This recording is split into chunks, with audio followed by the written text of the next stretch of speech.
نجوى مسعود محمود. طول عمري بحب اعمل حاجتي بنفسي، يعني اكسسواراتي، شنطي، لو جايبه لبس ممكن اجيبه ساده خالص بيزك كده هو وانا اجدد فيه.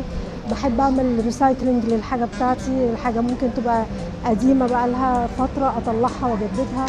فدي كانت عندي هوايه من زمان واخداها برضو من والدتي، وشويه شويه ابتديت اطورها. اما بنتي كبرت ابتدينا نفكر يعني نعمل، بقيت اعمل معاها برضو حاجتها.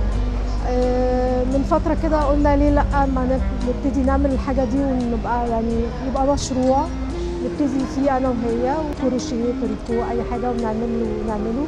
يا اما بنجيب قماش وبنفصله، كل حاجه بنعملها من الالف للياء بايدينا. بس بنجيب الحاجه ساده او بنشتغلها ساده وبنبتدي نضيف عليها، بنفكر مع بعض الديزاين اللي احنا عايزينه ونستقر عليه ونعمله.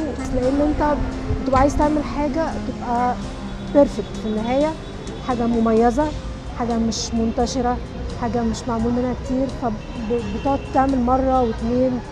انك تنزل تجيب الخامات نفسها، بتلف في كل حته عشان تجيب الخامه الحلوه، احسن خامه وبارخص سعر.